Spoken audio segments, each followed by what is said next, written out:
Irmãos, o texto fala assim: sede, pois, irmãos, pacientes até a vinda do Senhor. Eis que o lavrador aguarda com paciência o precioso fruto da terra, até receber as primeiras e as últimas chuvas. Sede vós também pacientes e fortalecei o vosso coração, pois a vinda do Senhor está próxima. Irmãos, não vos queixeis uns dos outros, para não serem julgados. Eis que o juiz está às portas. Irmãos, tomai por modelo no sofrimento e na paciência os profetas, os quais falaram em nome do Senhor. Eis que temos por felizes os que perseveraram firmes. Tendes ouvido da paciência de Jó, e viste que o fim o Senhor lhe deu, porque é cheio de misericórdia e compassivo. Amém? Podeis assentar, meus irmãos. Eu conheci um jovem, na verdade uma criança, extremamente impaciente e apressada. E quando essa criança não conseguia resolver as coisas, ela quebrava os aparelhos dela. Se fosse bicicleta, alguma coisa que o pai desse, algum brinquedo, ela ia lá e quebrava. E quando essa criança cresceu, Deus falou com ela: você não é apressado, você é impaciente. E Deus disse: você acha que faz melhor do que eu. E essa criança fui eu. Eu sempre fui assim, impaciente, achando que posso fazer melhor do que Deus, porque a impaciência é isso, achar que pode fazer melhor do que Deus, porque Ele é quem governa. Nesse momento de dificuldade que passo, o texto diz: sede, pois, irmãos, paciente até a vinda do Senhor. Meus irmãos, essa carta que é escrita por Tiago, ela é escrita para um povo que estava sofrendo perseguições. Isso está no capítulo 1, no verso 1. Eu escrevo as 12 tribos da dispersão. Eles tinham sido dispersos. Nós não sabemos se eles foram dispersos em Atos 8, né, que foram a primeira dispersão da igreja. Nós não sabemos se também foi por causa de Atos, capítulo de número 12. O fato é que eles estavam dispersos. E Tiago está escrevendo a um povo que estava sendo perseguido e, ao mesmo tempo, distante, sem ter muito para onde correr. E o que Tiago fala é: meus irmãos, sede paciente até a vinda do Senhor. Então, o primeiro argumento que ele usa, irmãos, é que os que estavam sofrendo perseguições, que nós vamos ver um pouco mais à frente, eles deveriam ser pacientes até a vinda do Senhor. Não uma paciência, mas não é uma paciência assim, uma paciência que espera porque tem que esperar, não tem o que fazer. Não, é uma paciência calma, serena, tranquila, sem se desesperar, sem se perder, sem achar que Deus não pode fazer mais nada. Não, é ser pacientes, calmos, tranquilos, até que o Senhor venha. Seja paciente. Essa é a primeira coisa que ele diz. O texto que nós lemos fala de duas coisas: de paciência e da vinda de Jesus. Esses são os dois objetivos do texto, claramente. Então, ele está dizendo: sejam pacientes até que o Senhor volte, e Ele vai voltar rápido. Sejam pacientes. Aí ele prossegue no versículo dizendo que o lavrador aguarda com paciência o precioso fruto da terra, até receber as primeiras e as últimas. Sede vós pacientes e fortalecei-vos o vosso coração, porque a vinda do Senhor está próxima. Então ele usa aqui, Tiago é cheio de ilustrações. Ele usa um exemplo simples de um homem do campo que planta. Aqui todos nós estamos familiarizados. Eu nunca plantei na minha vida, mas eu sei porque o povo desde pequenininho fala: eita, o inverno esse ano está ruim, vou perder tudo que eu plantei. Então ele está trazendo um exemplo da vida diária que acontecia ali com a maioria dos judeus, que plantava e esperava a chuva. E cadê a chuva? E eu já falei isso aqui para o irmão Geraldo, já falei aqui para o irmão Locha, dentre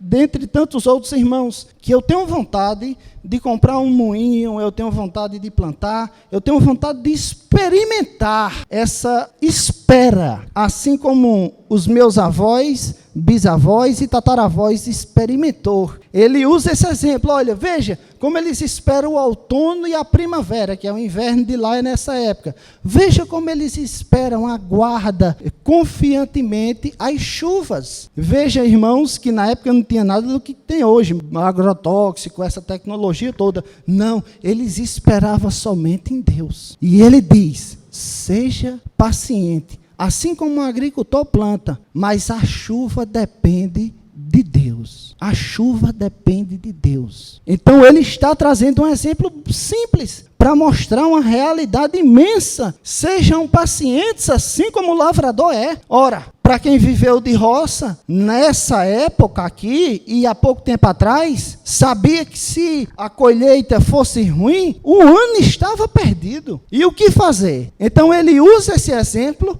para mostrar que os que ouviam e liam essa carta deveriam ser pacientes, assim como o agricultor ou os agricultores da época eram. Eles plantavam, mas eles esperavam a chuva que vem de Deus. Em segundo lugar, ele diz também, fortalecei o vosso coração. Essa expressão, fortalecer o coração, está muito presente no livro de Salmos, de fortalecer o interior, confiando no Senhor de forma inabalável. Se nós lermos o Salmo 38 até o 40, Davi passa um momento terrível. Doenças, os dias contados na terra, a sua família se rebelou contra ele, mas no Salmo 40, do verso 1 ao 3, ele diz, esperei com paciência no Senhor, e ele se inclinou para mim. Então, ele está dizendo, olha, vocês devem ser pacientes, fortalecendo o coração,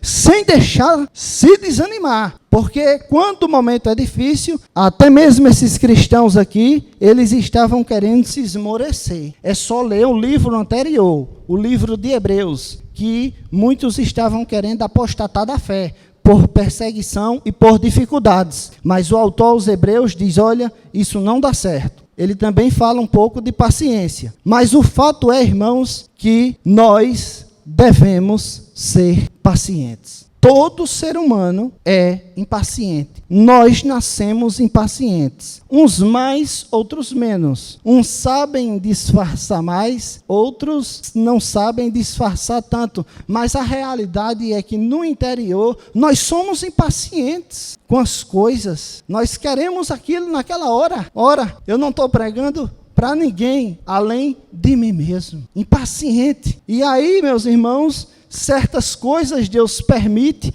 que é para que molde, nos quebre e nos mostre que quem faz é Ele. O agricultor plantava, mas se a chuva não viesse, ele podia plantar, morrer de plantar e nada acontecia, porque dependia de Deus. O que é que nós aprendemos? Eu e você devemos ser pacientes nesses momentos difíceis, porque nós somos dependentes de Deus, porque nele nós vivemos e nos movemos. Salmo 24, de Deus é a terra e a sua plenitude. Deus é o governador. Então, diante de tudo isso, como filhos amados dele, nós devemos ter paciência em meio aos mais diversos problemas que nos cercam as nossas vidas. Porque às vezes nós temos um problema e nós queremos resolver, mas às vezes não tem nem muito o que fazer. Tem problema que não tem nem muito o que fazer. Você diz, o que é que eu vou fazer agora? Como é que vai ser agora? Daqui para frente, o que é que eu vou fazer? Para onde eu vou? Eu perdi o emprego, não consigo, eu não tenho alimento em casa, eu fui diagnosticado. Enfim, são infinitas variáveis que nos roubam a paciência, né? E ali nós queremos resolver e às vezes nós vemos a impotência nossa. Sede pacientes, calmos, tranquilos. Primeira lição é essa. Segunda coisa, irmãos, ele vai dizer no versículo 9: irmãos, não vos queixeis uns dos outros, para não serdes julgados. Eis que o juiz está às portas. Então, diante daquele momento de dificuldade, de perseguição, eles estavam espalhados. Você imagina, irmãos, aí agora, você está sentado aqui. Imagina aí você ser jogado para Taiwan, para a China, para um lugar que você não sabe, ser disperso. O nível de estresse que isso não é. Deixar tudo, a pátria, a língua, tudo, ser disperso. O nível de estresse que aquilo não causará. O nível de impaciência. Então, aí ele começa a dizer, irmãos, olha, não fiquem se queixando uns dos outros para não serem julgados. Então, eles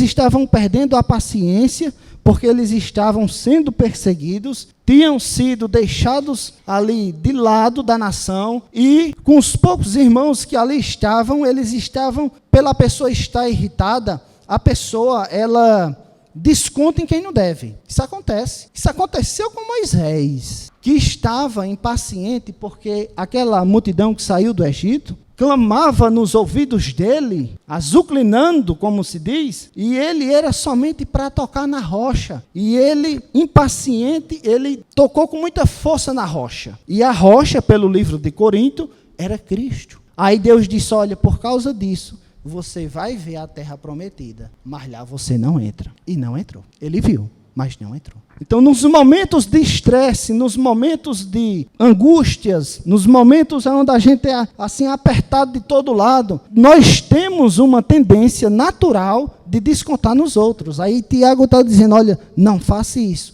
não se queixe, não se reclame, não julgue o seu irmão, porque o juiz está às portas. Ou seja, mais uma vez, ele está falando do quê? Da vinda de Jesus. Não se queixe. A Bíblia condena, tanto no Antigo quanto no Novo Testamento, o se queixar dos irmãos. Nós podemos ver no livro de Gálatas, capítulo de número 5 ou 6, que eles estavam se mordendo uns aos outros. E ali Paulo repreende aquilo dali. O fato é que a Escritura condena o se queixar. Jesus também não está do lado de fora. Em Mateus 7 ele disse, olha, vocês não julguem, porque com o rigor que vocês julgar, vocês serão julgados. Então Tiago está refletindo nada mais do que o pensamento de toda a Escritura. Não se queixe, não murmure, não julgue. O que é que nós aprendemos com isso, irmãos? Irmãos, a primeira coisa que eu quero dizer, para não esquecer de forma alguma, é que nós que estamos aqui, nós viemos de tradições religiosas diferentes. Eu mesmo. Eu passei por vários lugares. Nasci em uma igreja, fui para João Pessoa estudar, passei por outras. E cada denominação tem a sua bagagem de tradições. A verdade é essa. E quando se reúne um povo com várias tradições e bagagens, às vezes traz contenda, murmurações e julgamento. Se junta todo mundo que vem um de um canto, outro que é de outro, completamente diferente. O seminário me espremeu para que eu pudesse escolher uma igreja, porque eu tinha que prestar um relatório de campo. Me espremeu e eu não tinha o que fazer, eu fui para a presbiteriana, que é completamente diferente da Assembleia de Deus. Então, imagina só esse choque. Se nós não tivermos cuidado, vai ter o quê? Julgamento, contenda, murmuração, queixas. Isso não pode acontecer em nosso meio. Jamais, jamais. Não estou dizendo que a gente deve deixar correr frouxo. Não. O que eu estou dizendo é que a gente tem que analisar a Bíblia e o que vê, o que é bíblico e o que não é. O que não é, o que é tradição humana, deixa para lá. Não é motivo de briga, de contenda, não deve ser. Então, meus irmãos, não devemos nos queixar uns dos outros. É isso que ele está ensinando. Para além de tudo isso, irmãos, antes de a gente se queixar, antes da gente julgar, porque às vezes a gente não julga com a boca, a gente julga com o coração só. É o bastante, né?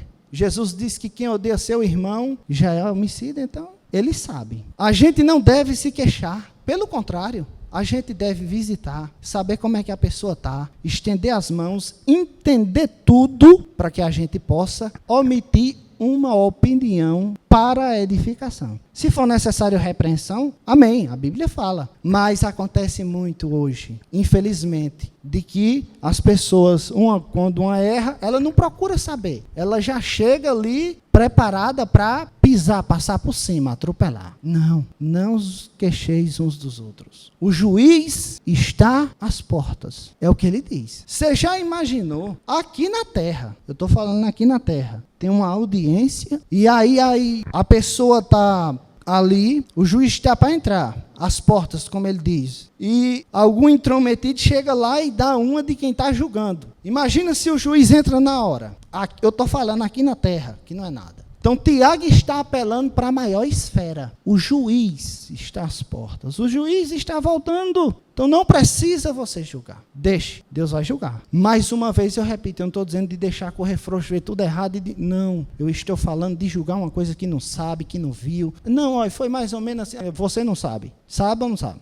Não se queixe, não julgue, porque o juiz está às portas. E esse juiz é um juiz. Irmãos, eu não costumo falar isso aqui, porque isso são coisas particulares minhas. Mas existia um autor, ele já morreu. Ele era ateu. Ele morreu ateu. Mas ele chegou a uma conclusão que tinha por obrigação ter um juízo final. Um ateu disse isso. Tem livros escritos. Ele disse, porque quem conhece todos os elementos que compõem a história do acontecimento? Somente Deus. Então, somente Ele pode julgar. Quantos julgamentos nós não fazemos intimamente por dia? Pensamos, olhamos assim. Muitos. A gente tem que ter um cuidado extremo. Porque com a medida que a gente mede, é a medida que a gente vai ser medido.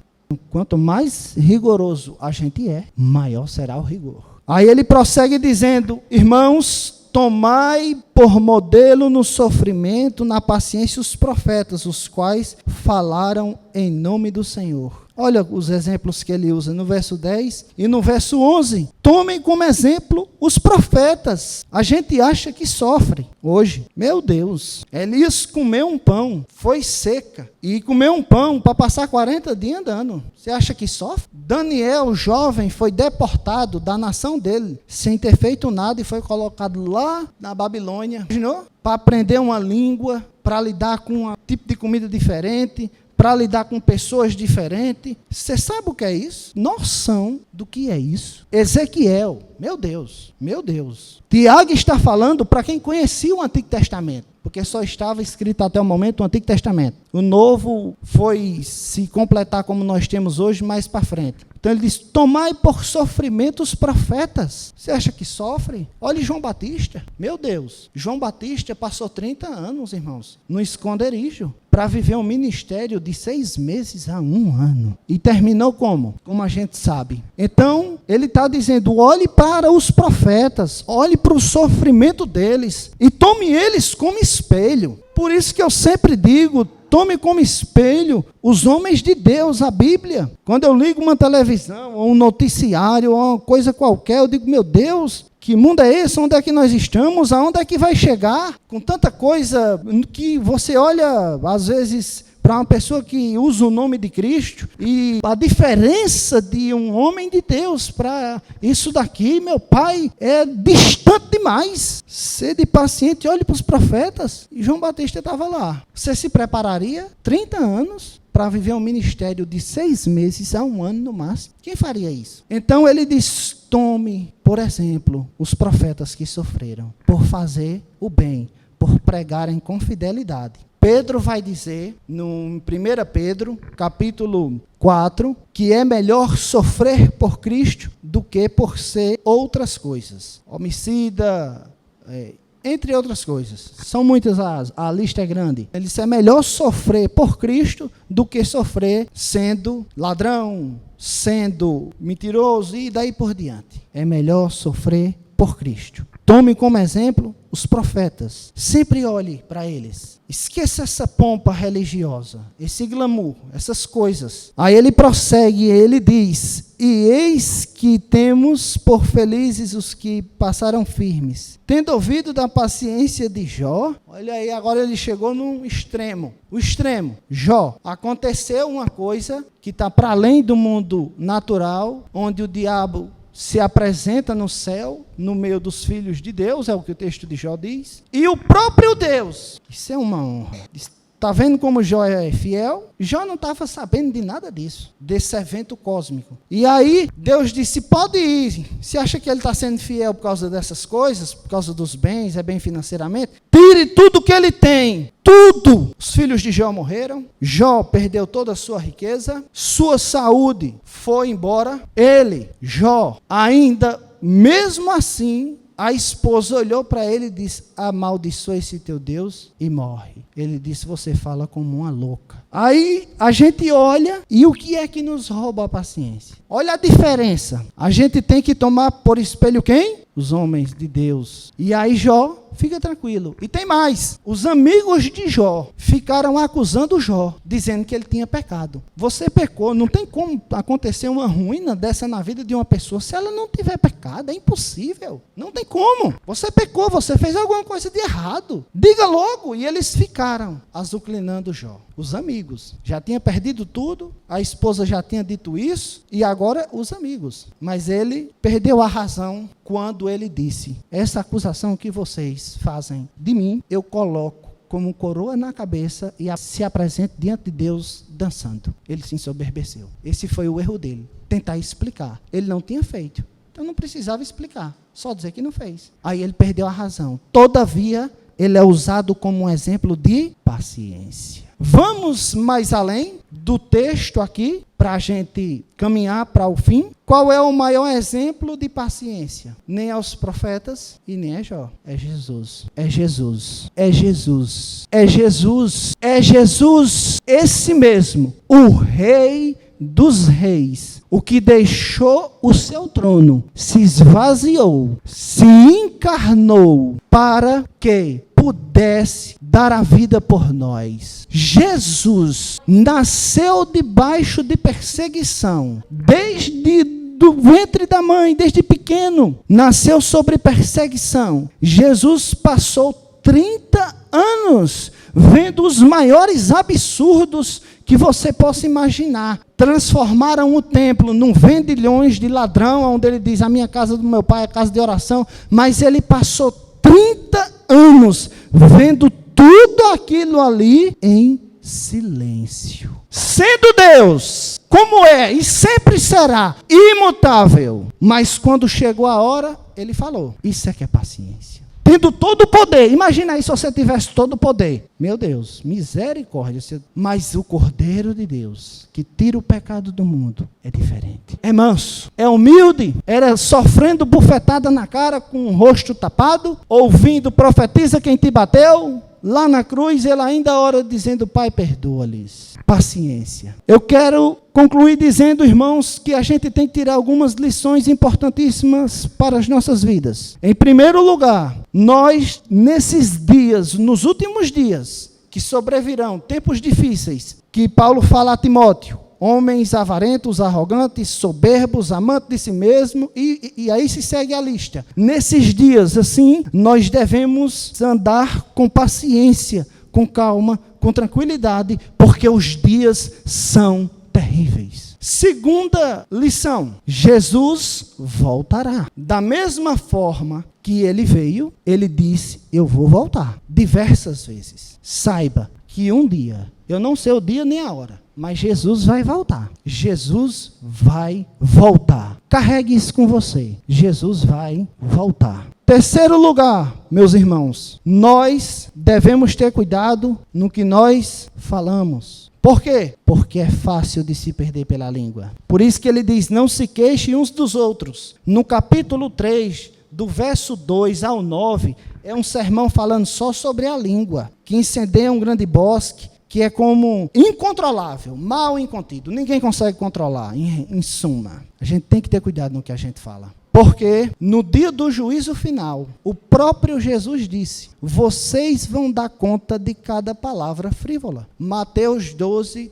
36 e 37. Vocês vão ter que dar de conta de cada palavra que vocês falaram. Meu Deus do céu. Por fim, irmãos, ainda há tempo. Se alguém não creu em Cristo, não se arrependeu, está na hora. O juiz está às portas. Jesus está voltando. Os sinais estão se cumprindo. Em todos os lugares, para onde a gente olha, a gente vê destruição, desmantelo, a gente vê coisas atrozes. O fim está chegando, a terra geme. As pessoas andam angustiadas, agoniadas, desesperadas, preocupadas, inquietas, mas há tempo. Buscai ao Senhor enquanto se pode achar, invocar enquanto está perto. Se você se sente tocado pela essa palavra e só vê saída em sua vida, em Jesus Cristo, olha para a cruz e diz: a minha única saída é Jesus. Se você quiser vir aqui à frente, convencido pelo Espírito, venha que nós oraremos pela sua vida. Se você olhar e dizer: meu Deus,